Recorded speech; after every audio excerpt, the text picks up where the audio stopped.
I en aquest moment amb el senyor Unai Sordo, secretari general de Comisiones Obreras. ¿Qué tal, señor Sordo? Buen día, buenos días. Hola, buenos días, buen día. Gracias por acompañarnos. Mañana el Consejo de Ministros va a aprobar la primera parte de la reforma de las pensiones pactada la semana pasada con ustedes, con los agentes sociales, y que quedó un poco rezagada porque justo el mismo día el ministro Escrivá hizo las declaraciones que hizo y a ustedes, a los sindicatos, no les gustó absolutamente nada que planteara que los baby boomers seguramente tendrían que elegir entre trabajar más tiempo o ver rebajadas sus cotizaciones, sus pensiones. Nosotros aprovechamos el viernes para preguntarle a nuestra audiencia qué prefería, si trabajar más tiempo o cobrar menos pensión.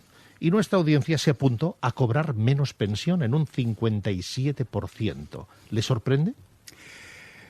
Bueno, no es que me sorprenda, lo único que, las declaraciones de Escrivá provocaron la reacción, en este caso de Comisiones Obreras, sobre todo porque uno de los objetivos del acuerdo que firmamos la semana pasada era lanzar un mensaje de certidumbre, no solo a las personas pensionistas actuales, sino sobre todo a las generaciones que están por jubilarse, porque son prácticamente ya 3 décadas de lluvia fina instalando la idea de que las pensiones en España no son sostenibles. Esto, a la gente que nos está escuchando tiene que saber que no es nuevo. Esto se decía a primeros de los 90 por sesudos estudios que venían a concluir lo mismo que concluyen los actuales estudios, ¿no? Que esto no es sostenible, ¿no? Y el acuerdo que hemos firmado pretendía, por un lado, derogar la reforma de pensiones del año 2013, que suponía un recorte futuro muy importante de las pensiones, y por otro lado, introducir una batería de medidas sobre los ingresos futuros de las pensiones que precisamente fueran dando certidumbres a las personas que vienen por jubilarse. Con lo cual, esas declaraciones de Escrivá fueron, en mi opinión, un absoluto despropósito, ¿no? ¿Y cuál es la cuestión de fondo que está aquí? Porque no se puede negar que hay un problema de pensiones a largo plazo. Que en los años que se van a jubilar el 50% más de pensionistas que hoy en día existen, que vamos a cobrar pensiones más altas durante más tiempo, pues va a haber un incremento del gasto en pensiones muy, muy grande, muy evidente, de aquí al año 2048. Luego bajará, pero hasta el año 2048 va a haber un incremento muy importante. Y tenemos que decidir de forma permanente cómo financiamos ese incremento de gasto, pero no necesariamente por la vía de los recortes, que es lo que hemos eliminado con el acuerdo del otro día. Pues precisamente el sábado en La Vanguardia el propio Escrivá afirmaba que sería injusto que los hijos de los baby boomers tuvieran que asumir todo el esfuerzo para pagar las pensiones de sus padres. Es que aquí se parte de un concepto erróneo, y es que las pensiones ahora o en el futuro se van a tener que pagar de forma exclusiva o casi exclusiva con las cotizaciones sociales. Y es que esto no está escrito en ningún sitio. Es decir, las pensiones son contributivas porque lo que se cobra está en relación a lo que se cotiza. Y esto es así y seguirá siendo así. Pero no quiere decir que únicamente se tengan que financiar con esas cotizaciones sociales, ni de los baby boomers ni de los actuales activos, ¿no? Y por tanto aquí de lo que se trata es saber, lógicamente, que cuanto más empleo mejor pagado y por tanto mejores cotizaciones haya, mejor para la caja de la Seguridad Social, que habrá que tomar algunas medidas, como en efecto adecuar y que estén cada vez más parecidas la edad efectiva de jubilación con la edad legal, con los 65 o 67 años, y eso se lleva avanzando hace mucho tiempo, y que habrá que mejorar, por ejemplo, la cotización de regímenes como el de autónomos para que tengan que cotizar por sus ingresos reales. Pero a partir de esta serie de medidas que se vienen tomando ya desde hace tiempo, lo que hay que decidir de forma permanente es cómo se cómo se buscan ingresos adicionales para garantizar pensiones suficientes en el futuro. Esta es la cuestión. Usted recordaba ahora los años 90. Pero de las pensiones se habla con una cierta periodicidad. Es algo así como un Guadiana que aparece y desaparece de nuestra vida, y uno acaba preguntándose quién tiene interés en que el culebrón de las pensiones sea un culebrón permanentemente vigente acerca de su viabilidad o no viabilidad. Pues lógicamente quien pueda tener intereses económicos en que las pensiones en España, en vez de cubrir de media el 70 y tantos, el 80 y tantos % del último salario, tenemos una tasa de sustitución muy alta en España, de las más altas del mundo. La tasa de sustitución me refiero al porcentaje de la pensión media respecto al último salario medio, pues que en vez de estar en torno al 80%, pues baje al 50 o baje al 40, como en los países, por ejemplo, anglosajones, porque ahí se abre un espacio de negocio en las aseguradoras privadas para un sistema complementario, para un sistema privado de pensiones que actúe no como un sistema complementario, que esto se puede discutir, sino como un sistema sustitutorio del sistema público.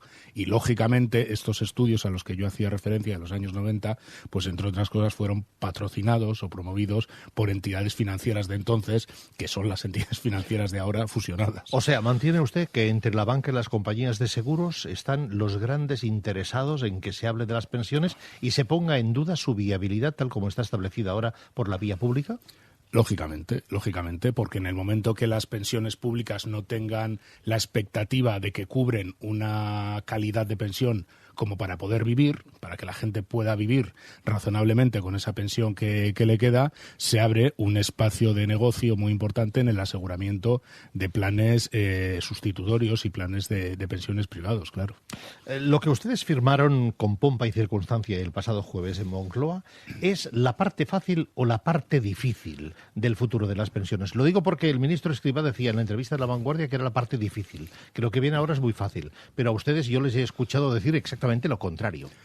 Bueno, yo ni una cosa ni la otra. Yo creo que ha sido difícil lo que hemos negociado y será difícil lo que quede por negociar. Yo no comparto quien está diciendo que lo que se ha acordado ha sido fácil. Es más, por lanzar una maldad, yo creo que algunos de los que dicen que ha sido fácil, me da a mí que muchos no han negociado porque realmente el acuerdo ha sido muy complicado. Aclare un poco eso, por favor. No, ¿Quién no ha negociado, según usted? Era casi una broma. Me refiero a algunos de los expertos o de los economistas que están diciendo que lo que se ha negociado es dar una patada para adelante y que aquí no se ha resuelto nada. Bueno, vaya si se ha resuelto. Se ha resuelto tanto como que los efectos de derogar la reforma del año 2013, que suponen un incremento de coste en pensiones a futuro por encima del 3% del PIB, 3% del PIB, es que estamos hablando de 30 y tantos mil millones de euros.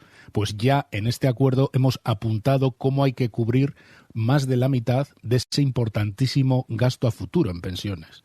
Hemos pactado medidas que en el momento que se desarrollen en toda su extensión podrían suponer unos ingresos de en torno al 2% del PIB. Es que no estamos hablando de ninguna tontería, ¿no? Es decir, vaya si tiene dificultad el acuerdo. ¿Qué es lo que quieren plantear algunas personas? Que el único acuerdo serio que tome las pensiones en serio será aquel que determine cómo se recortan las pensiones futuras. Y es que nosotros queremos cambiar el eje de discusión sobre las pensiones. Las pensiones es una relación entre ingresos, gastos, comportamientos y fuentes de financiación. Y no está escrito en ningún sitio que la viabilidad de las pensiones pase por un recorte drástico de las futuras pensiones, porque, insisto, las pensiones no se tienen que pagar exclusivamente con cotizaciones sociales. Y si se pagan exclusivamente con cotizaciones sociales, en efecto, entonces iríamos a un proceso de recortes muy intenso en el futuro, pero esto no está escrito. ¿Por eso se prevé también la transferencia del déficit de las pensiones a los presupuestos del Estado? Bueno, por eso y porque las pensiones desde hace años estaban, la caja de las pensiones, los números, los ingresos de la Seguridad Social, estaban asumiendo gastos, costes que no le corresponden. Por poner un ejemplo, durante muchos años en España, políticas activas de empleo, es decir, políticas para generar empleo, por ejemplo, reduciendo las cuotas de la Seguridad Social, en vez de imputarse a las políticas de empleo, se imputaban a la Seguridad Social. Lo que se hace es acabar con esa confusión en las fuentes de financiación y dar una imagen mucho más fidedigna de cuál es eso que llaman el déficit de la Seguridad Social, que no es tan alto, ni mucho menos, como el que se venía diciendo. Pero por ahí colea todavía una sensación que ya ha estado desmentida muchísimas veces, pero que igualmente en el inconsciente popular me temo que sigue viviendo o que sigue instalada, ¿no? Y la encontramos en 1001 reacciones diarias. Con lo que yo he pagado, con lo que yo he cotizado durante toda mi vida, ahora me van a regatear. O sea, la idea que durante mucho tiempo se instaló de que cada uno, cuando pagaba lo que pagaba, era como si tuviera una hucha que le administraba el Estado y que luego el día que se jubilaba iba, cogía la hucha y le devolvían su dinero. Todo eso de una manera directa o indirecta, y a pesar de los desmentidos, sigue dominando la conciencia social, señor Sordó. Sí, porque no hay, yo creo que un conocimiento muy claro de cómo funciona el sistema, que no es tan difícil y es curioso que esto ocurra, pero yo comparto esta reflexión que plantea, ¿no? Las pensiones de las personas pensionistas actuales no se está pagando con lo que supuestamente metieron en una hucha. Se está pagando con las cotizaciones de los que hoy en día somos personas activas y con otros ingresos adicionales. Y las pensiones del futuro, de los pensionistas del futuro, los que nos vamos a jubilar en las próximas décadas, los traídos y llevados baby boomers, no se están pagando con lo que estamos metiendo en una huchita. No estamos metiendo en una huchita.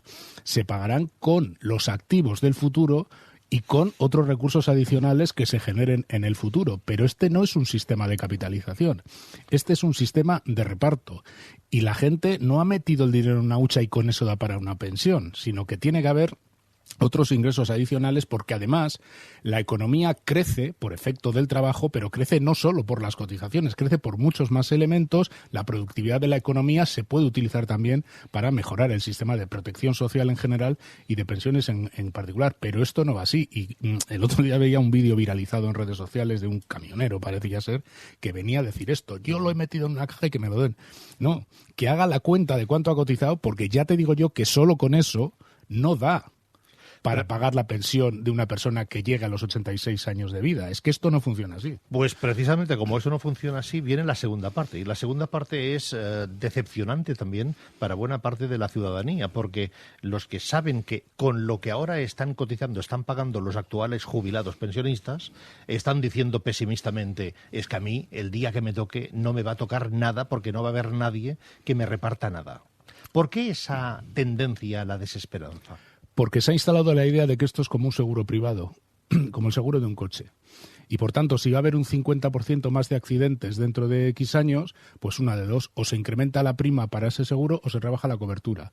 Pero insisto, es que esto no va así, o no tiene por qué ir así. ¿Entiende usted entonces que debería haber, no sé si una campaña de divulgación, concienciación, promoción, en fin, algo para que todo el mundo entendiera eso de la seguridad social exactamente de qué va? Totalmente. No solo eso, sino que la gente sepa cuánto ha cotizado, cuál es su expectativa de pensión.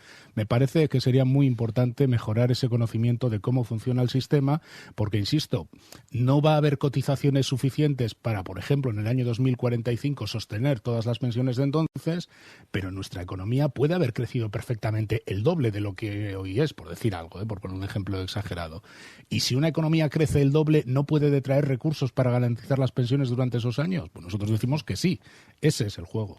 Pero también hay otra serie de cuestiones que estas sí las entiende todo el mundo. Por ejemplo, a partir del próximo año se prohíbe en los convenios colectivos la jubilación forzosa. O sea que quien no quiera jubilarse, por mucho que haya cumplido con la edad mínima reglamentaria, no tiene por qué jubilarse si le obligan a jubilarse, que no le pueden obligar.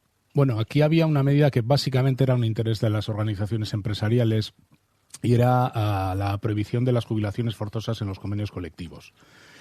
Ahora se limita esta prohibición hasta los 68 años, pero para que la gente nos entienda, esto sobre todo afecta a niveles de directivos, de grandes directivos. No es una medida que en general afecte a la gente común. En cualquier caso, ahora viene la segunda parte de la negociación y decía el ministro Escrivá en La Vanguardia el sábado que se han dado hasta el 15 de noviembre para negociar el nuevo mecanismo de equidad intergeneracional, que eso hay que traducirlo para el común de los mortales, que tiene que ser el mecanismo que sustituya al factor de sostenibilidad, que también habría que traducir, porque seguramente lo entenderíamos todo mejor el día que se utilizaran expresiones mucho más asequibles. Pues así es, porque los nombres se las traen. El factor de sostenibilidad, para que la gente nos entienda, este es el que se ha eliminado de la ley. Era una fórmula matemática que venía, por decirlo de forma resumida, a decir: cuanto más se incremente la esperanza de vida de la población española, la esperanza de vida media, más se reduce la pensión primera que se calcula a una persona cuando se jubila.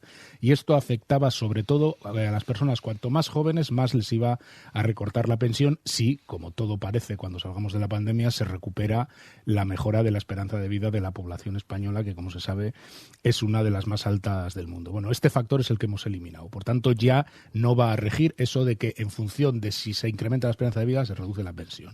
Y ahora lo que hay que negociar, ya veremos a ver si se llega o no a un acuerdo, es un índice que está pensado para prever cómo se cubren, cómo se abordan esos incrementos muy importantes de pensionistas que va a haber en el futuro, que, como digo, van a incrementarse en un 50% de los que hay hoy. Pero no quiere decir desde luego esa es la posición de negociación de comisiones obreras, que eso se tenga que abordar por la vía del recorte de la pensión. Se puede abordar con una pluralidad de medidas, por ejemplo, con los incrementos de ingresos, por ejemplo, con tocar. Estoy hablando por hablar, no quiero hacer como hizo el otro día Escrivá, poner encima de la mesa cosas que no están, pero perfectamente podría hablarse. Si lo sugiere, será claro, porque usted lo tiene en su cartera. A 20 años vista podría hablarse pues que a lo mejor las cotizaciones sociales altas pues tienen que modificarse. ¿Por qué? Pues porque la esperanza de vida de las personas que están en las profesiones mejor pagadas normalmente es muy superior a las personas que trabajan en la construcción o que trabajaban en una mina, ¿no? Es decir, se pueden marcar muchas prioridades y además ese índice va a depender de otras medidas que también tenemos que tocar y que se han quedado fuera de esta primera fase de la negociación. Por ejemplo, el destope de las bases máximas de cotización. En España, a partir de los 4.000 euros ya no se cotiza a la Seguridad Social. Si alguien gana 6.000 euros al mes, solo cotiza por los 4.000 primeros y esto se puede perfectamente destopar, se puede pagar la cotización que corresponda por todo el salario, aunque a la vez se mejoren las pensiones máximas también. Esto son medidas que hay que ponerlas todas encima de la mesa y buscar cómo se garantiza esa sostenibilidad del sistema, pero insisto, no entendiendo que la sostenibilidad pase por un recorte del conjunto de las pensiones del futuro. Pero todo eso evidentemente también va ligado a la reforma laboral, porque no se puede hablar de las consecuencias de haber trabajado sin haber hablado antes y en paralelo de qué representa estar trabajando, ¿no? Así es, una parte muy importante. He dicho que no se va a pagar las pensiones solo con cotizaciones sociales, pero sí de forma muy importante de cotizaciones sociales, de forma preferente, por decirlo de alguna manera, con lo cual la evolución del conjunto del empleo que se cree, de cómo se paga y por tanto de cómo se cotice es clave. Reforma laboral que se hizo para bajar salarios, rebaja cotizaciones, o una medida, por ejemplo, como el salario mínimo interprofesional, porque no es lo mismo cotizar por 600 y pico euros, como se cotizaba hace apenas 5 años en España el salario mínimo, a que se cotice por más de 1.000, como espero que a final de la legislatura alcancemos ese acuerdo. A día de hoy, ¿qué va a resultar más difícil? ¿Conseguir con éxito un pacto para la segunda parte de la reforma de las pensiones o conseguir con éxito un pacto también gobierno-agentes sociales para la reforma laboral? Lo digo porque ante el borrador que presentó la vicepresidenta, la COE ha dicho que es marxista. A mí me parece que van a ser dos acuerdos muy difíciles los dos. Lo digo como lo siento. Muy difíciles porque hay muchas cosas en juego y muchos intereses contrapuestos en juego, ¿no? Hasta ahora hemos sido capaces de llegar a acuerdos porque los puntos de encuentro, por ejemplo, en los ERTE, pues hombre, costaba buscarlos, pero existían. Había un interés muy compartido en que no desaparecieran las empresas y el empleo, ¿no?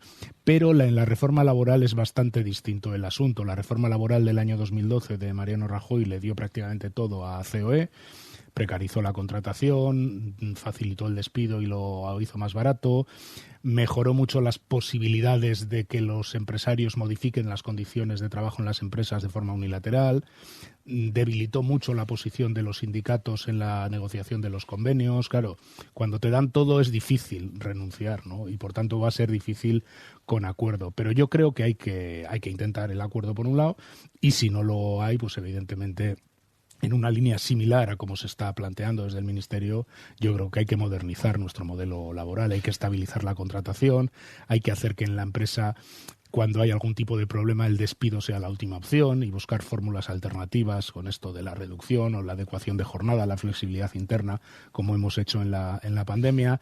Hay que cambiar porque nuestro modelo laboral genera mucha precariedad, genera bajos salarios y genera incentivos muy malos para mejorar incluso la productividad de las empresas por vías distintas a la reducción de los salarios, ¿no? No obstante, hoy tienen ustedes, por ejemplo, ante Comisiones Obreras en Barcelona, la protesta de la marea pensionista. No están de acuerdo con lo que ustedes firmaron la pasada semana, sencillamente porque dicen que alarga la vida laboral y penaliza las jubilaciones anticipadas. Bueno, cada uno puede manifestarse donde quiera. Yo, lo que he leído de alguna plataforma, hombre, lo único que sí pediría a todo el mundo es que se lea los acuerdos y que no se los invente.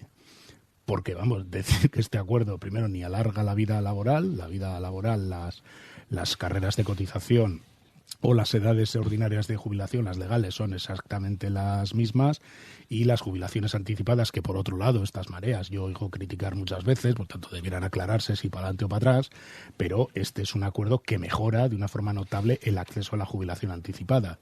Mejora casi todos los coeficientes de reducción en las jubilaciones anticipadas, todos en las forzosas y la inmensa mayoría en las voluntarias. Mejora la posibilidad de los colectivos de incorporarse a estas jubilaciones anticipadas y, por tanto, pues bueno, son razones, creo, de quien no se ha mirado mucho el acuerdo. Para acabar, señor Sordo, agradeciéndole su presencia hoy en directo en este programa, parece que por la vía del pacto político, si por lo menos entre el Gobierno de la Generalitat y el Gobierno español, se van tranquilizando las aguas. Por la vía de los acuerdos y de los pactos sociales también. ¿Este es tiempo de pacto para evitar que las cosas vayan radicalizándose cada vez más, como ya estaban muy radicalizadas? ¿Qué piensa del efecto de los indultos y, sobre todo, del papel de la derecha en contra de ellos? Porque usted participó en solicitar indultos también, su sindicato. Sí, vamos a ver, yo creo que estamos en un momento histórico terriblemente importante. No solo por la crisis que dejamos atrás, una pandemia y una crisis económica sin precedentes, sino también porque la canalización de los recursos europeos y la potencialidad de transformar la economía que tienen, pues no lo hemos conocido nunca, ¿no? Y en España lo lógico es que debiéramos estar hablando de grandes pactos de país, de grandes acuerdos, si se me apura, transversales, para hacer frente a estos retos que tenemos por delante, ¿no? Y por el contrario nos encontramos con un escenario de absoluta polarización y de crispación de la vida pública, de la vida política, que a veces empieza a trasladar a la vida social, ¿no? Y desde ese punto de vista yo creo que todo lo que sea evitar esos focos de polarización, de distanciamiento extremo es bueno, ¿no? El tema de Cataluña es un tema que había que tratar de reconducir por la vía del diálogo, de la negociación, de la negociación con intentos de llegar a resituar, ¿no?, los marcos de autogobierno en Cataluña de una forma consensuada, y en ese sentido yo creo que aportan los indultos, y la actitud de la derecha en España pues yo creo que tiene que ver con el intento simple y llanamente de hacer caer como sea al gobierno, y creo que no van a cejar en lo que queda de legislatura, pero necesitaríamos acuerdos de país en este momento, sí. Unai Sordo, gracias por acompañarnos, secretari general de Comissions Obreres en directe en aquest programa. Mucha suerte, buenos días. Moltes gràcies.